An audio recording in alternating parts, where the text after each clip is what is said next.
What is up, guys? It is the Sports Nerd Bradley Walker, and welcome, guys, inside the Sunshine Sports Jabber, part of NGSC Sports. Remember the website, guys. It's ngscsports.com for all your current sports content. The Sunshine Shade Sports Jabber, guys, is sponsored by Arena Eats. Log on the website arenaeats.epp for the ultimate fan experience at your favorite sports venue. Arena Eats mobile app, pre-order, express pickup, and in-seat delivery. How do you place your order? And guys, if you're not welcome, I do have a YouTube channel that's called The Sports Nerd Bradley Walker. All episodes, if you miss it here live on Facebook, will be there in its entirety. Please head over there, guys. And if you are over there, please subscribe and like the video. It would be awesome as well. If you guys do not know, if you're not close to me on Facebook, guys, I have been kind of gone for 2 weeks.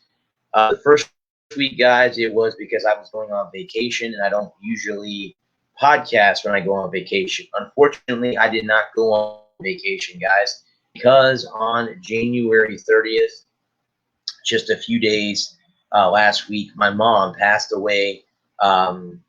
We do not know the cause of death quite yet, but she did pass away. And every show from here on out that I do, this one and the Walker Report, is dedicated to her memory.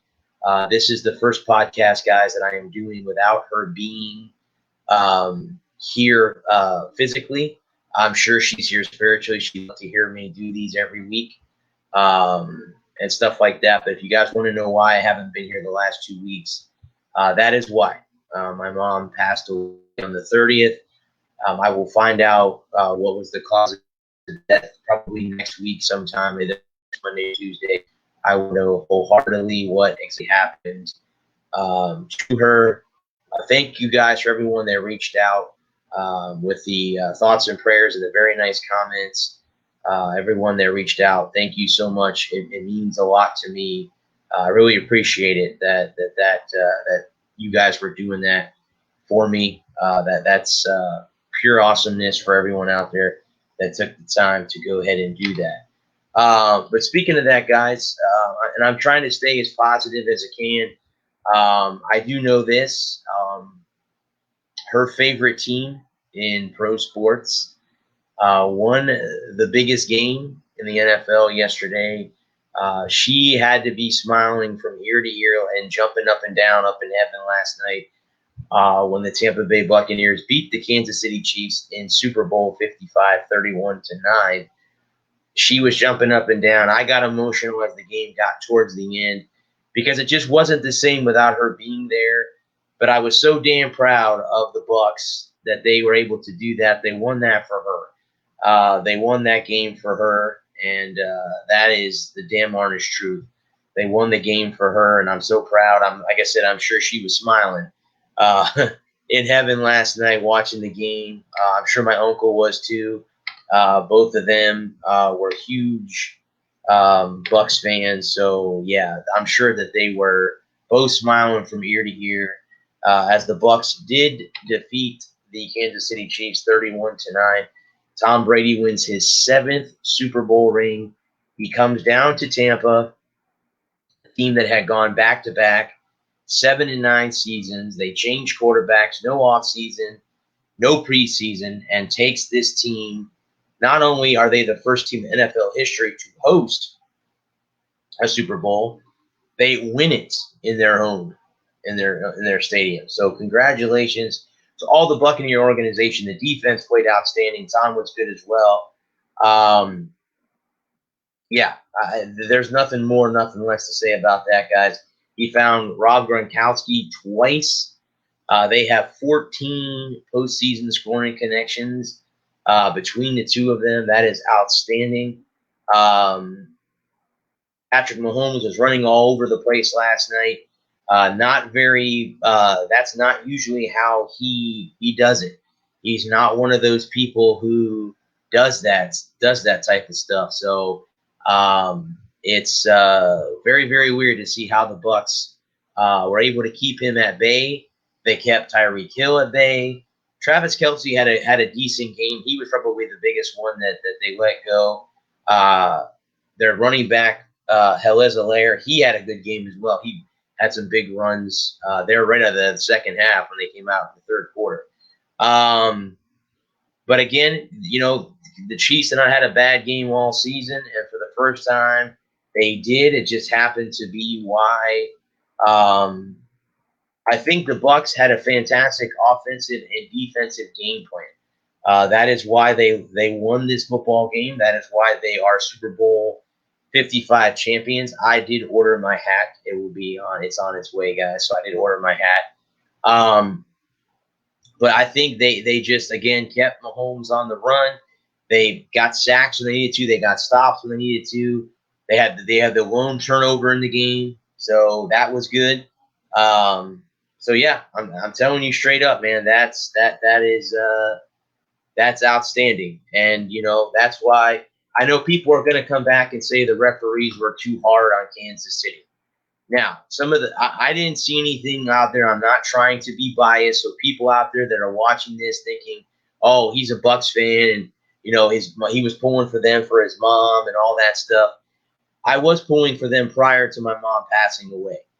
They are my hometown team. I am from Florida. I was born just across the bridge in St. Pete, so I am a native Floridian. So of course I'm going to cheer for the Bucs and not the Kansas City Chiefs.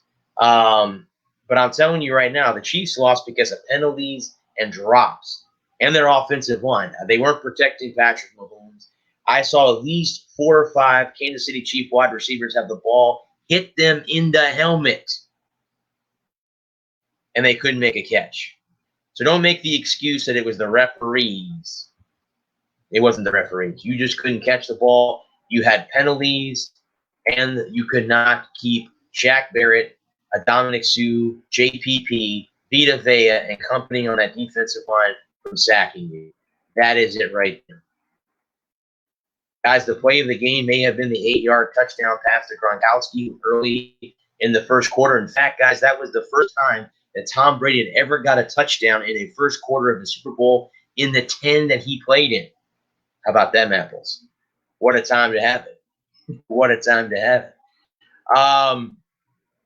It was a game, obviously, it was not the game that we all thought it was going to be. I think we were talking to 28 or something like along those lines. And of course, the Chiefs only scored 9 points. They had, a couple times in the red zone, but only came up with, 3 field goals. So that is them.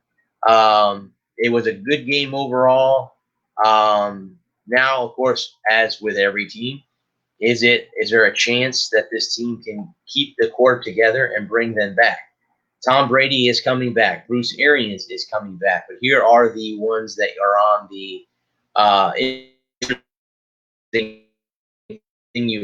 Rob Gronkowski, who's on a 1-year deal. Antonio Brown again will have to wait and see, and then of course have to Shaq Barrett, good game. It's time to pay him. Vontae Davis money. Chris Godwin is due money. So it will be interesting to see how it all plays out during the offseason. But again, with the way that Jason Light did it this year, don't be surprised if this core stays together, and maybe they'll be right back here next season when we're talking about them being repeat champions. So congratulations again to the Tampa Bay Buccaneers and then winning Super Bowl 55 yesterday, 31-9. And like I said, they won it for my mom. That was her team. They won it for her, and it was awesome. My best friend Jen was there, and my family, my aunt, my sister, my brother-in-law, my 2 nephews, and my niece were all watching the game together. That was the way that my mom would have wanted it. The family watching the game. If you also notice that the stuff at the bottom of the screen is in green, that's because it was my mom's favorite color. I figured because this is my first show back after she passed away that I had to make it, cool for her. But then again, guys, like I said, I'm staying positive, and everybody wants to know how I'm doing. I'm taking it day by day. That's all I can do, guys, is take it day by day. And if I could do anything, I'd want to have her back in a heartbeat. I wasn't expecting her to go to the hospital and not come back. That was not, my cup of tea. Not what I wanted to happen, but there's nothing I can do. All I can do is do this. This is something that she loved to hear me do 3 times a week. I'll be back again tomorrow night on Bullseye with Larry Frank, and I'll be on with my 2 co-hosts, Adam Mangold and Louis Tenure on Thursday. On Thursday at the Walker Report. That may be an emotional show for me because I'll have those 2 guys there, and they'll be there. I'm sure that they'll say this is for your mom, and I'm sure that I'll get emotional, guys. So if you're looking for me to get emotional, then you may want to tune into the Thursday show. I'm here by myself right now, so it's hard. I don't have that much to say.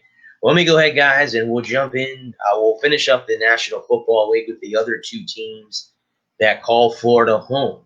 The Dolphins will play the Tampa Bay Buccaneers next year as NFL plans to expand to a 17-game season. So the Dolphins will play the Buccaneers next year, and it looks like they will face them in Tampa at Raymond James Stadium. So that's going to be interesting. It's kind of cool to see the Florida teams play against each other. So we'll see that as well. It looks like they'll have a road game against the Jacksonville Jaguars, which means the Dolphins, Bucks, and Jaguars will all play. Well, the Dolphins will play both teams. I don't know if the Bucks will play both teams or not. But anyway, they'll be playing Jacksonville, and probably with Urban Meyer and the number 1 overall pick. Most likely that's going to be Trevor Lawrence out of Clemson. And, of course, their usual AFC opponents in the Patriots, Jets, and Bills.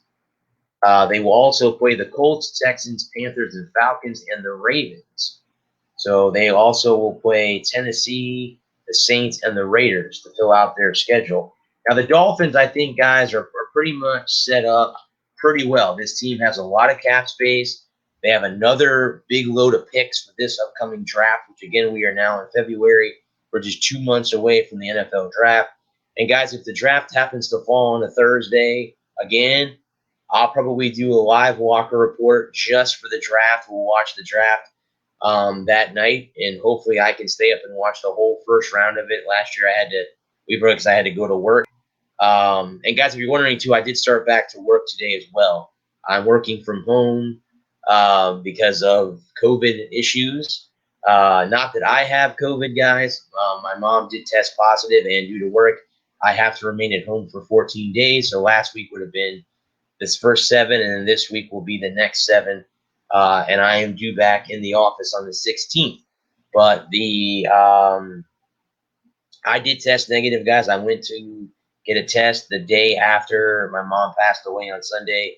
The test came back negative. So there is that.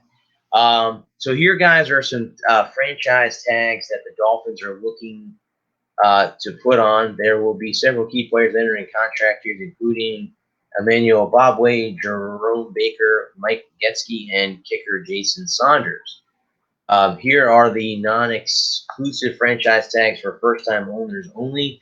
Quarterbacks are getting $24.8 million, running backs $8.5, wide receivers $15.8, tight ends $9.5, offensive linemen $13.6, defensive tackle $13.7, defensive end $15.9, linebacker $14.6, cornerback $14.9, safety $10.5 million, and punter kicker $4.4 million.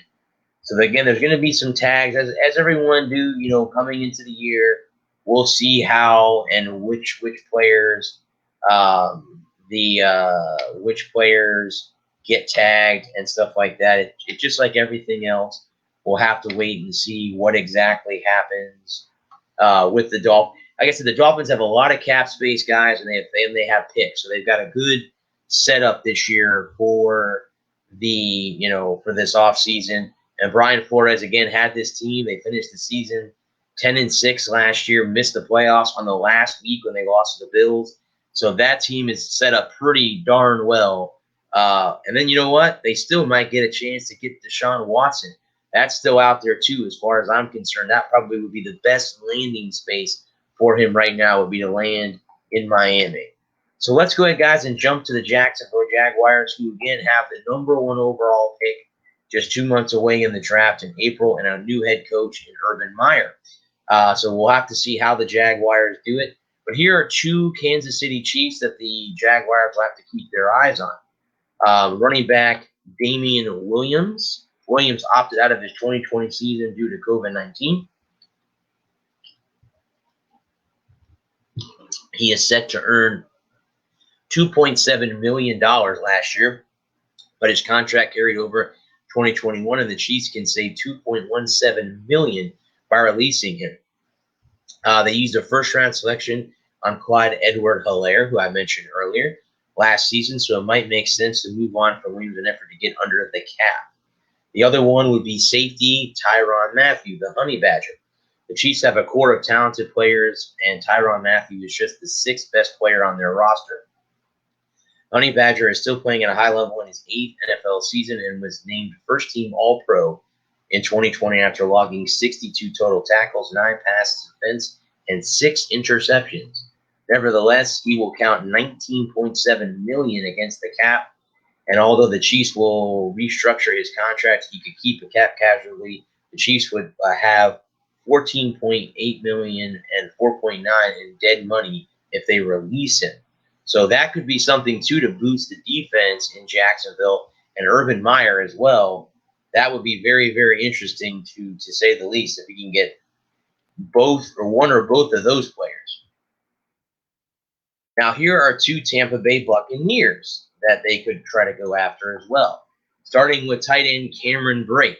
Now, the Buccaneers, if they bring back Rob Gronkowski and they have O.J. Howard, Cameron Brate is the odd man out. He signed a 6-year, $41 million extension in 2018 and has been a key cog in the Bucs offense, even though he's caught more than 50 passes in a year just once. In 2020, he hauled in 28 receptions for 282 receptions and 2 touchdowns. He said it counts 6.5 against the cap. That might be something that they might be able to shed salary to bring back Gronkowski, bring back, get Levante David, get Chris Godwin, and bring some of these guys that are on one-year deals back. The other one, guys, is Donovan Smith. He's a left tackle. Now, again, guys, they drafted Tristan Wirfs last year. They can move him to left tackle and move on from Donovan Smith. That would help a young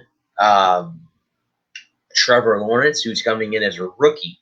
You don't want to look at what happened to Joe Burrow with the Bengals. They had a crappy offensive line. What happened to him? He tore his ACL and MCL. So he's going to be out for this year anyway. Let's not see that happen with Trevor Lawrence. The Jaguars will have to do something like that to bring to do that. So I could see that happening. We'll see. I mean, if those 4 guys, if they can get one of those 4 or 2 of those 4, that would be very, very interesting. It definitely will help Urban Meyer and company definitely get them off to a good start. The Jaguars won 1 game in 2020, 1 game. First game of the season, they beat the Colts, and then they lost 15 straight. So, again, after that, anything, I think a 2-win season would get, if they win 5 games next year, that would be something else. The Jaguars need to do something. For all my Jaguar fans out there, let's hope it gets better this upcoming season than it did, last year when it was 1-15. We'll see what Urban Meyer does. We'll see what Trevor Lawrence does if that's who they go with in the draft, which most likely I believe that they will draft him there. All right, guys, the next topic, yes, the Tampa Bay Rowdies, ladies and gentlemen. It's just a championship-filled Tampa Bay area. The Bucs winning the Super Bowl, the Lightning winning the Stanley Cup. The Rowdies championship game got canceled, or they may have been champions. They won the champions of the east side of the USL. So that was pretty cool. And the Rays were in the World Series. They won the American League. So, again, it's awesome to be in a town that there is just titles going everywhere. But guess what, guys? I just found out that the Rowdies will open up their season on or about May 1st. So, again, guys, we're just 3 months short of the USL starting back up. They're going to try to split 4 divisions to play a 32-game regular season, measuring 27 weeks. That runs through the end of October, which playoffs are scheduled for November. So, again, guys, that would be outstanding to see something like that. It's voting for a flexible start date for clubs to begin playing anywhere between April 24th and May 15th. we'll have to wait and see. Again, like I said, they were in the USL final, and it was canceled due to COVID issues. And I can't believe that the USL didn't just postpone it and have it later on to play against Phoenix, who was the West champion, to have a championship. I'm really very surprised that they didn't come up with that. But that's great news for all my Rowdies fans out there. And guys, I'm hoping maybe, just maybe, I can make a game, one of those games that they're at Al Lang Stadium. I've never been to a Rowdies game. I would love to go. I don't care if I have to wear a mask the entire time. I just want to go just to experience a game. That, and again, another thing I haven't done either would be going to a Orlando Magic game either. So I want to do that too. But guys, I'm very, very excited about the Rowdies. I started talking about them last year, and I started talking about them when they started winning. So I'm happy. I don't know if I had anything to do with that. Maybe some good juju from my show to them, but I'm looking forward to covering them again this year coming up. And, as long as this show is going on, I'm going to be covering the Rowdies because they are part of the state of Florida. So I'm going to be covering them definitely. Okay, so let me go ahead, guys, and we will now jump to baseball. Now, here we are, guys. We're not too far away from spring training starting. So here we'll go ahead with the Miami Marlins. All right, so here we are. This is the 4th season of the Marlins rebuild, 29th overall in the history of the franchise. Here they are. Here is expected of the following players. Every member of the 40-man roster plus some notable non-roster invites. Here we go, guys. It's Jose Aguilar, Sandy Alcarana, Jorge Alfredo, Eddie Alvarez, Brian Anderson, Anthony Bass, John Beretti, Richard Breyer, Jeff Brigham, Louis Brenson, Edward Cabrera, Paul Campbell, Daniel Castallo, Jazz Chisholm, Adam Clymer, Garrett Cooper, Ross Detweiler, Jose Devers, Izan Diaz, Leon Diaz, Corey Dickerson, Javier Encarnacion, Yami Garcia, Braxton Garrett, Jorge Guzman, Monte Harrison, Eliezer Hernandez, Jordan Holloway, James Hoyt, Sandy Leon, Pablo Lopez, Sterling Marte, Nick Nurte, Zach Pop, Harold Ramirez, Trevor Rogers, Miguel Rojas, Jesus Sanchez, Sixto Sanchez, Marguerite Sierra, Alex Visa, and Chad Walsh are the 40-man team that the Marlins will be bringing to camp here soon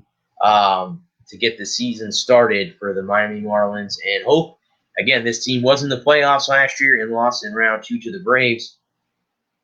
Let's see how this team does. Because remember, guys, if you don't remember last year, the Marlins, again, were the team that had they had a COVID outbreak like right away. They overcame that and got to the playoffs. So that was outstanding. Now, speaking of their former owner, Jeffrey Loria, reaches a $4.2 million settlement in Marlins Park sale dispute. Excuse me. We reached a lawsuit to reimburse local government $4.2 million from their cost of building Marlins Park, which opened in 2012. The payment stems from a $1.2 billion sale of the team in 2017 by Loria to Derek Jeter and his ownership group. In 2009, the local government agreed to help pay for the ballpark in exchange for Loria's pledge to share profits if he later sold the team.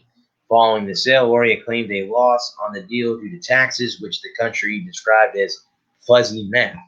The settlement followed months of negotiations. Miami-Dade County will receive $3.637 million, or 87% of the settlement, and the city of Miami will receive $563,000, according to terms outlined in the country website. So, guys, for Miami, for the county, and for the city of Miami, you know what? That's good money. I mean, take the money, use it wisely, do what you need to do. I mean, that is outstanding. Do it, man. I mean, absolutely. So that's outstanding that they won that. They won that settlement, with Loria. So congratulations to the Miami Marlins on that as well. All right, guys. The next team I'm going to jump to is the Tampa Bay Race. Now, again, like I said earlier, this is a team that was only 2 wins shy of winning the World Series. And now, just like everything else, now they have to get ready for spring training.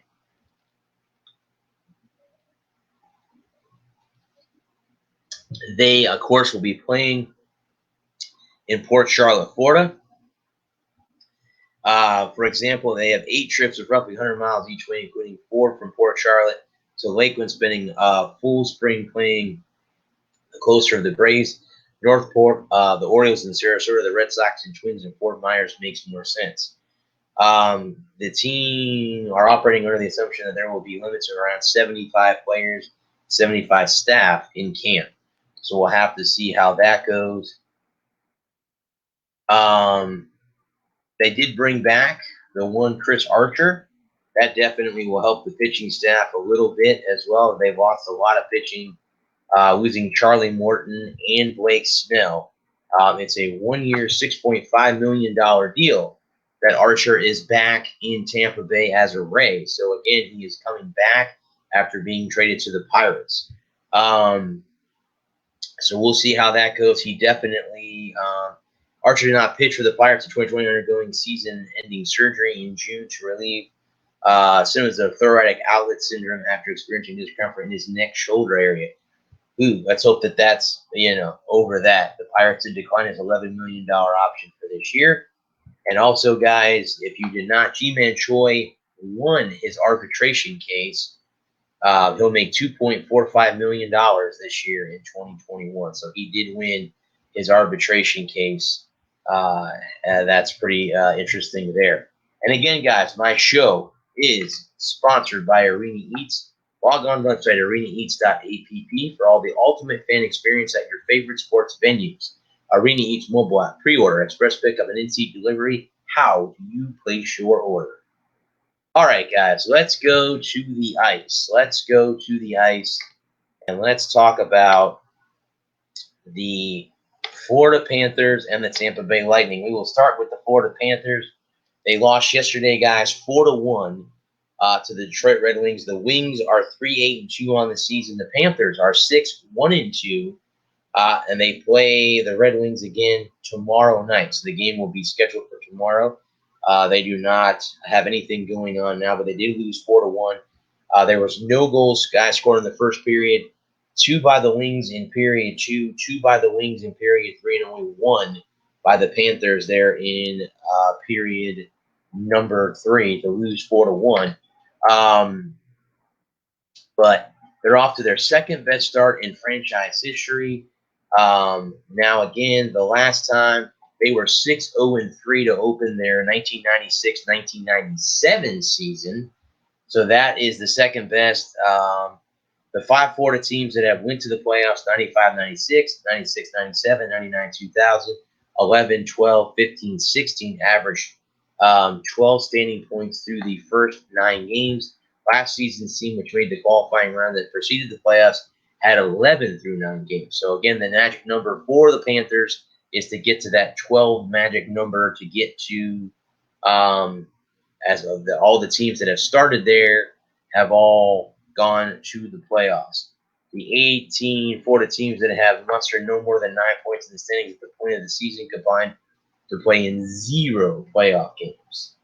So that's interesting. Again, the Florida will play the Red Wings tomorrow on Tuesday night to get back on the ice here. All right, guys, real quick, the Tampa Bay Lightning are currently playing. They're up 1-0 over the Nashville Predators in period number 1. Right now they are that way. But that is, that's that way. But now Jeff Vinik on Super Bowl NHL season reopening Emily Arena to fans. Lightning owner Jeff Vinik spent Friday morning conducting interviews to promote Tampa Bay area in advance of Sunday's Super Bowl.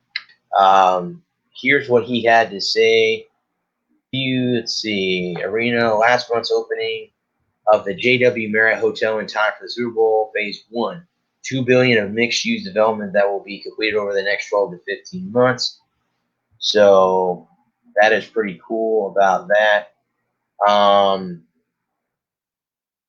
Again, talking about that, the Lightning are off to a very strong start this season, as we know. Defending Stanley Cup champions. In fact, their last game, they won 3-1 over the Red Wings. I was over at my friend Julia's house watching the game this past Friday night, and the Lightning are 7-1-1 on the season. scoring 1 goal in each of the 3 periods, and the Red Wings only scoring the goal there in the first. And currently, guys, they are up 1-0 over Nashville.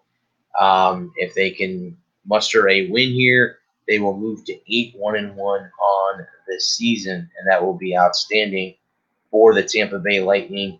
Again, they are the Stanley Cup champions. They're defending their Stanley Cup as we speak, and the Bucks will be defending their Super Bowl championship next year, and the Rays will be defending their AL championship this year as well. So there is that. Remember, guys, how I told you that I cover events that happen in the state of Florida? I'm going to cover those. Well, there is one coming up this Sunday. The NASCAR season starts, and it starts in my state in the Daytona 500. Here, guys, are the odds for every driver. This is the 63rd running of the Great American Race, known as the Daytona 500. It will kick off at 2:30 p.m. Eastern Standard Time on Valentine's Day, which is this Sunday, the 14th. That is outstanding. Denny Hamlin, who has won the Daytona 500 the last 2 years, is hoping for a three-peat this year to complete the first three-peat in the history of this iconic event. Hamlin is a 8-1 favorite in the latest 2021 Daytona 500 odds. So, guys, here are the odds coming into the race. Hamlin has got the best odds at 8-1. Chase Elliott is 10-1. Joey Logano, Brad Keselowski, and Ryan Blaney are also 10-1 odds. Kevin Harvick is 12-1. Kyle Busch, 15-1.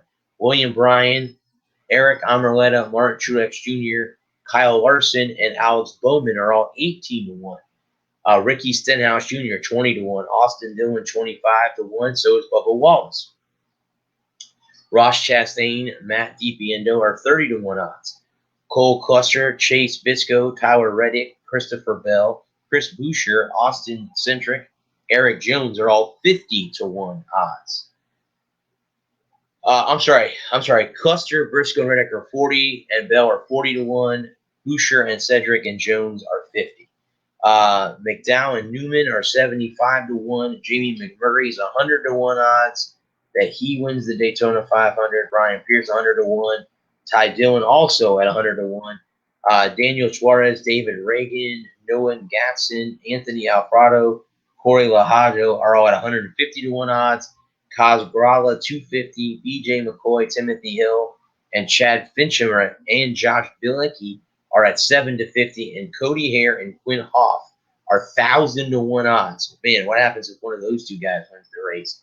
That would be something else, right? I mean, holy cow, would that be something else? If one of those two guys and somebody put the money down, that would be pretty cool. If someone put the money down on those guys to win the race, that would be pretty darn cool, in my opinion. If that was what happened. All right, guys. So again, next week, I'll probably be doing a little bit more previewing for the Daytona 500 on my Thursday show, the Walk Report, because I have my main man Adam Mangold, who is a NASCAR, my NASCAR expert, and I'm sure I will be talking about the Daytona 500 next week. On this show, we'll talk about anything that happened in the race, who won it, and how everything went down next week on this show, because, again, it's within the state of Florida, so we're going to be talking about that. All right, guys, let's jump to the National Basketball Association. We'll start with the Toronto Raptors, who back on February 5th, last Friday, they beat the Brooklyn Nets 123-117 was the final there. Here are the stats from that game. The field goal percentage for the Raptors, 50%, 49 of 97. Three-point land, they were 40%, 13 of 32. They were 85% from the free throw line, 12 of 14, 41 total rebounds, 12 on the offensive side, 22 assists, 6 blocks, 10 steals, 10 turnovers, 64 points in the paint. They had 25 fouls in the win over the Brooklyn Nets. Now, the next night, they went to Atlanta to play the Hawks. They lost 132-121 to the Atlanta Hawks. In that game, they only shot 42% from field goal, 42%, 41 of 97, 34% from the three-point line. They were 13 of 38. 76% from the foul line, 26 of 34, 38 rebounds, only 14 offense, 24 assists, 5 blocks, 9 steals, 6 turnovers, and 46 points in the paint, 27 fouls. Right now, guys, let me check the scoreboard because they are playing. So let me check the scoreboard real quick for them. Let me see what I got here.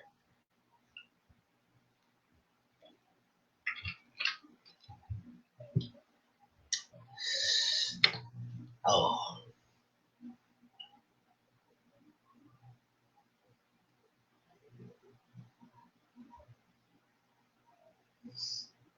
Okay, let's see here. The Raptors are currently in the second quarter, guys, with 2:28 left. They leave the Grizzlies 59 to 58. Right? Or, I'm sorry, excuse me. It is that keeps changing on me. The Grizzlies are actually up 65-62 in the second quarter with 1:16 left. So that's where the Raptors stand currently right now. Where they stand currently right now is that.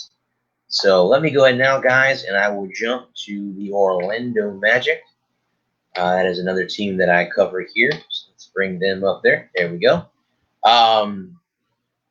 They had a game also on Friday the 5th, and they beat the Bulls 123 to 119. The Magic are currently 9-14 on the season. Their stats in that game, they shot 51% from the total field goal percentage, 42 of 81. Three-pointers, 11 of 27. They were 40% there. Free throws, 20 to 37, 75%. 49 total rebounds, 10 offense, 27 assists, 2 blocks, 5 steals, 15 turnovers, 50 points in the paint, but 22 fouls in that game against the Bulls. The next night, they would lose 118 to 92 to the same Chicago Bulls. This time, only shooting 38% field goal percentage, 22% from the three-point line. They were absolutely perfect from the foul stripe, going 12 for 12. 47 total rebounds, 15 offensive, 17 assists, 10 blocks, 5 steals, 11 turnovers, 40 points in the paint, and they had 10 fouls in there as well. Now, they have a game tomorrow against the Portland Trailblazers on the road. Tip-off is at 10 p.m. Eastern Standard Time tomorrow for the Magic as they travel to Portland to play the Trailblazers. And the last team I cover, guys, in the association here on the Sunshine State Sports Jabber, that would be in the Heat, who are the defending Eastern Conference champions, who have not gotten too good of a start this year, 8-14 so far. They also had a game on Friday the 5th, winning 122 to 95 over the Washington Wizards. They shot 49% from the total, 43% from the three-point line, 87% from the foul line.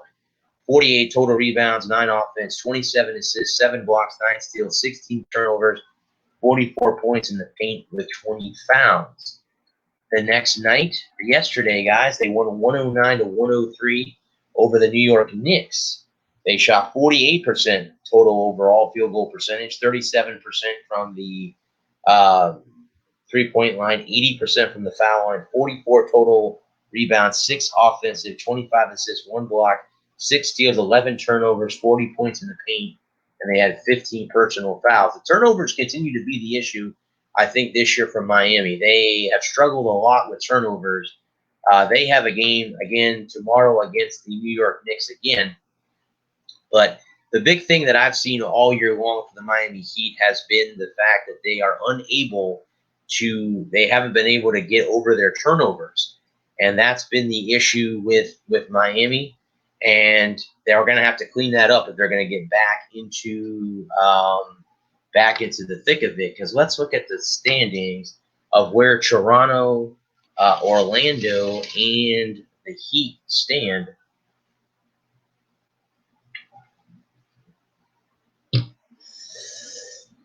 We'll have to take a look at the standings here. Okay. So let's look here. As of right now,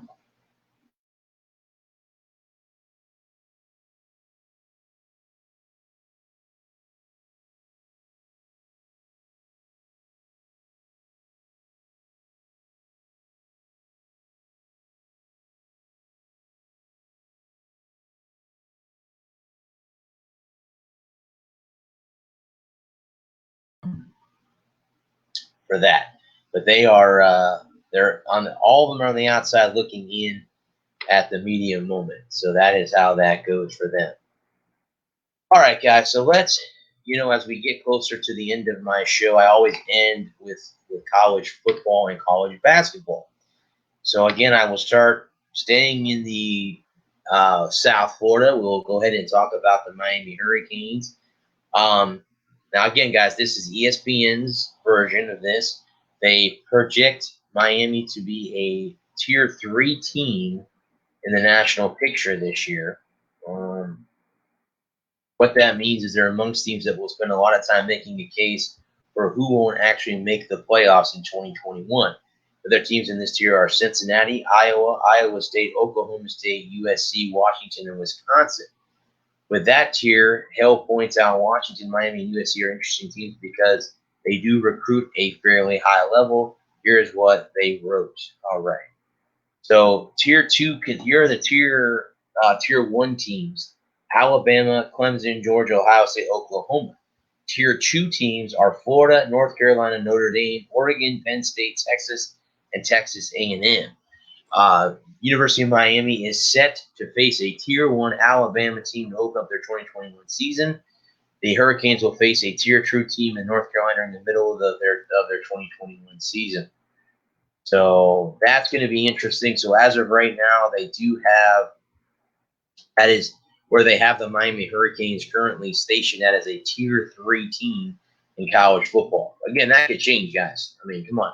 If they knock off Alabama right off the bat, that would be huge for Miami.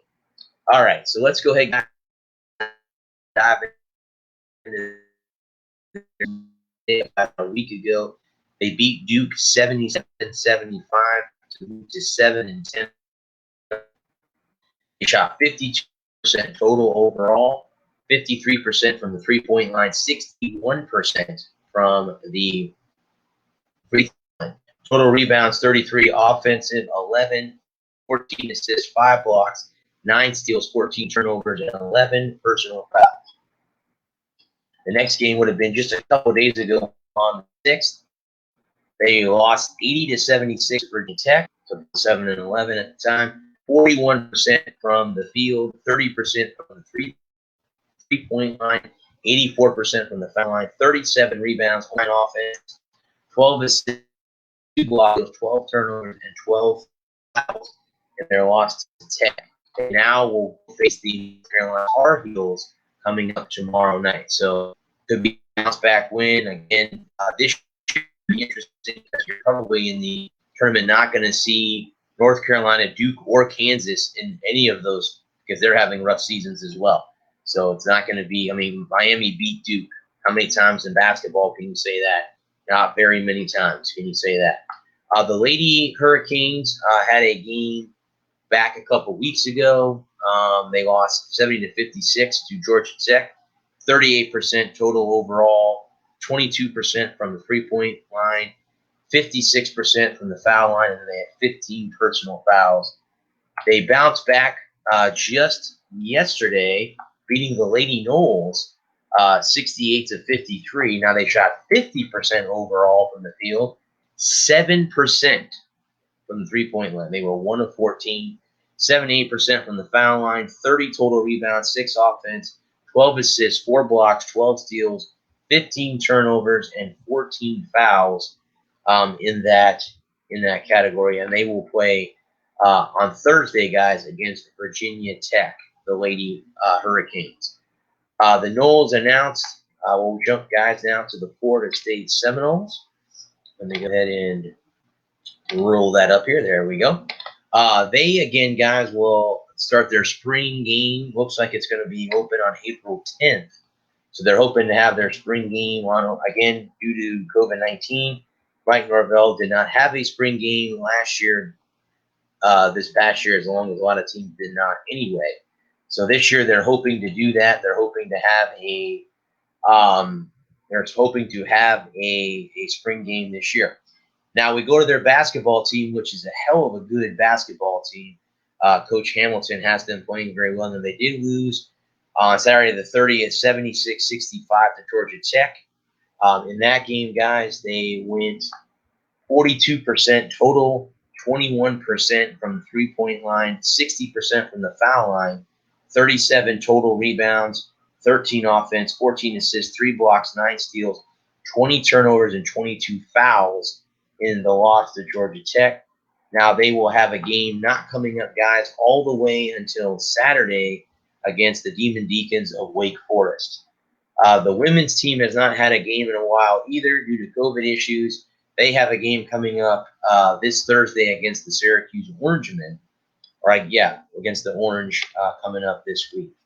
So that is all the news I have from Tallahassee. The next one, guys, will be the Florida Gators. Here are 3 signings that will make an instant impact on their 2021 season. That would be Dejon Reynolds, a wide receiver out of Logan, Georgia. He'll kind of help with the loss of Darius John Grimes. Color and safety at Miami will help. Coast Community College will also be all instant impacts for Pittsburgh and the Florida Gators as they try to bounce back. East, they finally beat Georgia this year.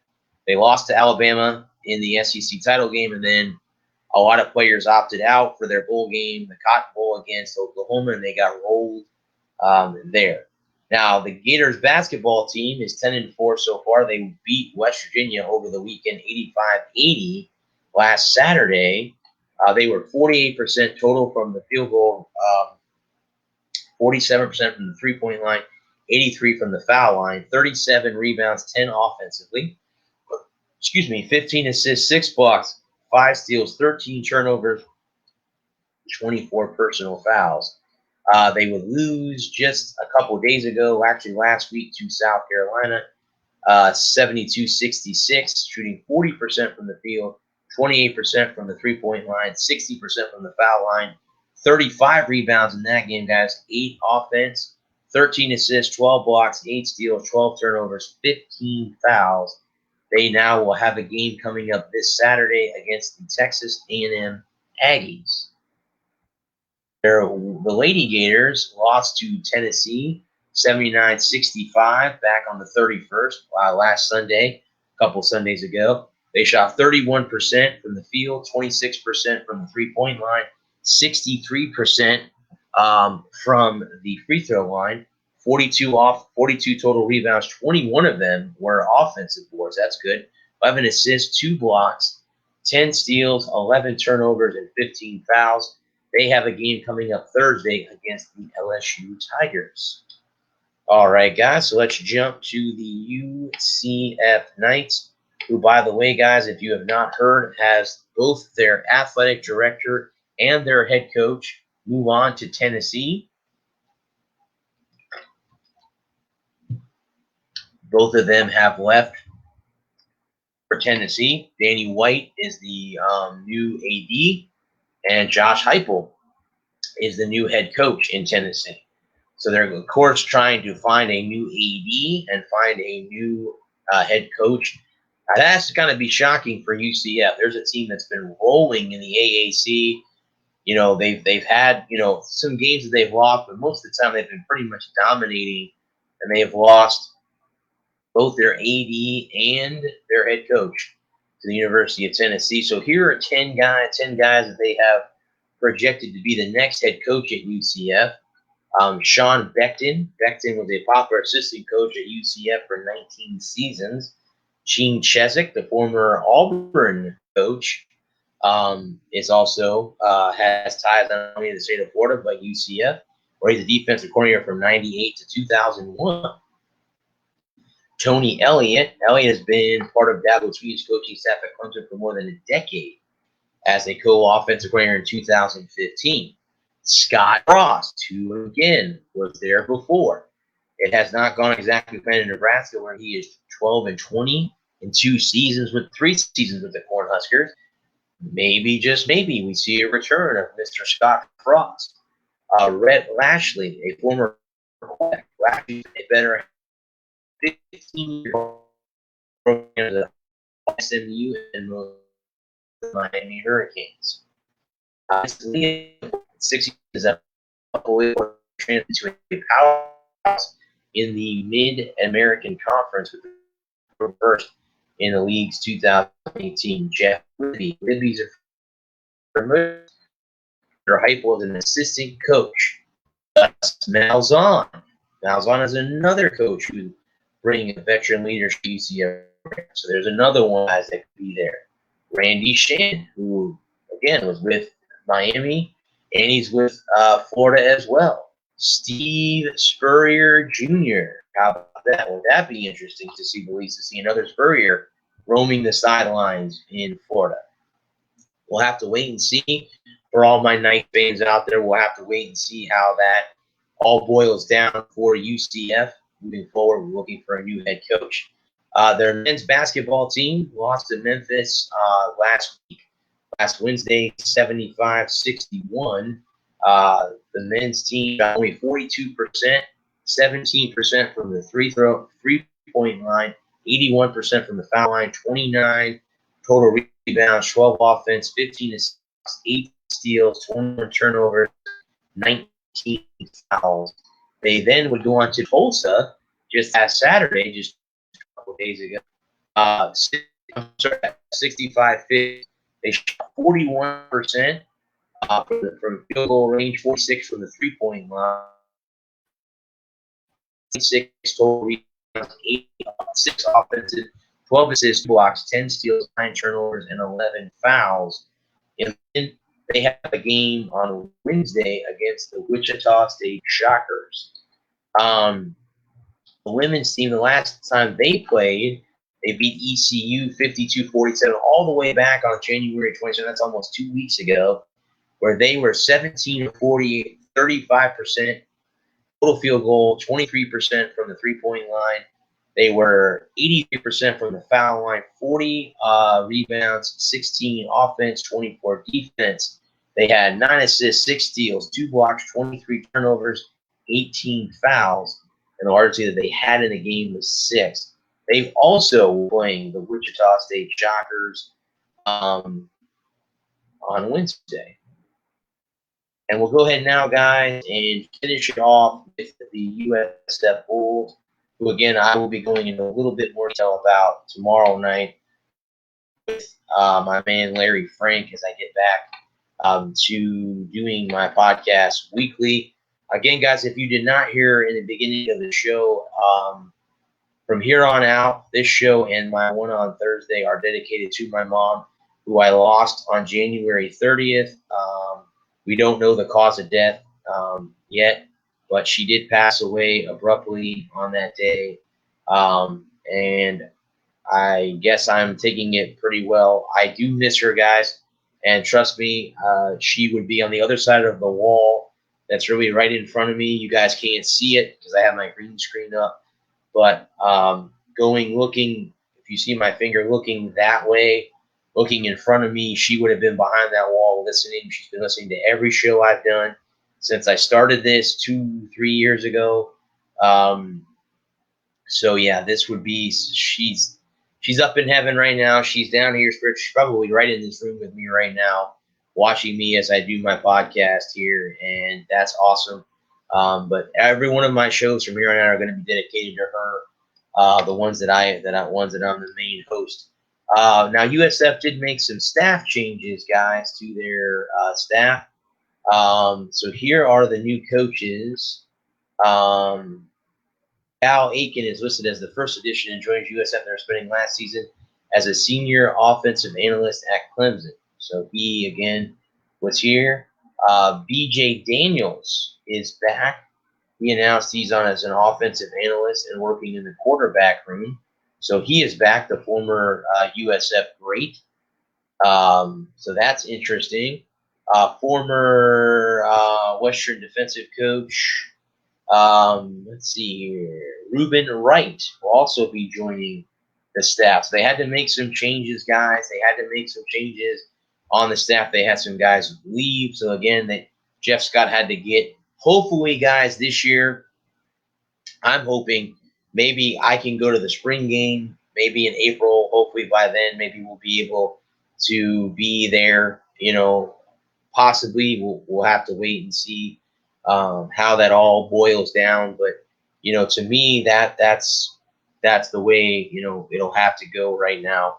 But yeah, we'll see how this year goes.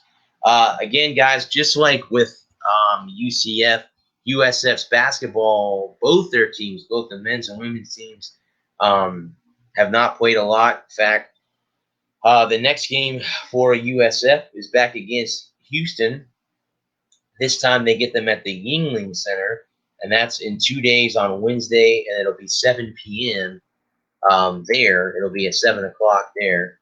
The women's team will also be playing Wednesday on the road at Eastern Carolina. But then again, I don't have any stats, guys, to tell you because the last time that these guys played was way back in like mid-January. So it's been a while since USF has any basketball operation. So we'll be, hoping that both teams win. The women's team is ranked 14th overall in the country. So let's pull for them. Let's pull for the men's team as well.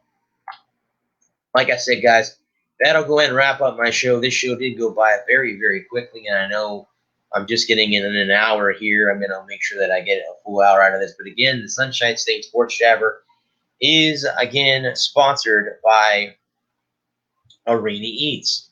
Log on to the website arenaeats.app for all your current sports content. For the ultimate fan experience at your favorite sports venues. Arena Eats mobile app pre-order, express pickup, and eat-seat delivery. How do you place your order? Again, the Sunshine State Sports Jabber, guys, is part of NGSC Sports. Remember the website, guys. It's ngscsports.com for all your current sports content. And, guys, if you didn't get a chance to see this show in its entirety, it will be on YouTube probably either tonight or tomorrow. I will put it on there so you guys can watch it in its entirety. So, yeah, head on over there. The Sports Sir Bradley Walker is my YouTube channel. Head on over there and subscribe and like the videos. That would be awesome. Before I go, guys, the Lightning just scored another goal. They're up 2-0. Sorelli has both goals in the game. He just scored a power play goal. There was 4 seconds left in the power play, and he just scored there. Again, guys, before I go, I want to give a shout-out to the first responders, doctors and nurses. I can especially say doctors and nurses because they did a hell of a job to try to, save my mom's life a couple weeks ago. So shout out to them.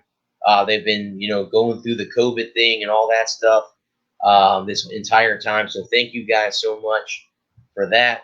Also, guys, of course, to the men and women of our armed services, both active, retired, and the ones who have left us, thank you for your sacrifice. I would not be able talk on this microphone straight ahead of me 3 days a week if it was not for you guys. So thank you for all your sacrifices for you as well. Also, guys, to our domestic soldiers, our police officers, firefighters, and paramedics, thank you for keeping us safe here domestically. Again, I want to give a shout out to them locally because they, guys, convinced my mom to go to the hospital before she passed away. So I give a shout out to the local police, local fire department, and local paramedics in my area for doing that for me and my family, and taking care of her, and taking care of her at the hospital was outstanding. Like I said, guys, that is going to wrap it up for me here on the Sunshine State Sports Jabber. This has been, again, the first show, guys, that I have done since the passing of my mom. I will be back on a regular schedule unless I go on vacation. And I'll let you guys know ahead of time when I'm taking a vacation, or I might just take a week off every month just to recharge my batteries and stuff like that. I like to kind of do that just to keep myself fresh, and I'm not, reporting on the same stuff over and over again throughout the weeks. But guys, again, thank you for all your support when my mom passed away. It was very, very much needed, very appreciated as well. So thank you very much. I realize how, great and good of a person I am to have all these people reach out to me, and, when my mom passed away, and all the support that I got from all my close friends, all my friends on Facebook. Thank you guys so much for reaching out to me. And in the next couple of weeks, we will be doing a celebration of life for my mom. That will be, full of tears as well. Guys, like I said before, I will be back with Larry Frank tomorrow night on Bullseye. So join me over there. We will be back on Bullseye. Then I'll be back there. And then again, guys, on Thursday night, I'll be joined by Adam Mangold and Louis Tenure on the Walker Report. That one, guys, might be a little bit more sadness because I have those guys. I'm sure that they're going to, tell me about my mom and stuff like that. And yeah, that's going to be a little bit of more of an emotional show where I'm here talking by myself. I don't have anyone to interact with. So I will be looking forward to that show as well. And like I said, guys, until then, thank you for coming on here with me, whether you're here just for a second. Thank you for joining me on this evening. I really do appreciate everyone's patience with me, being that I've been gone the last 2 weeks. Until next Monday, guys, this is the Sports Nerd Brad Walker. Thank you for joining me on the Sunshine State Sports Jabber. I will see you next Monday on here. I'll see you tomorrow night on Bullseye and Thursday night on the Walker Report. Peace.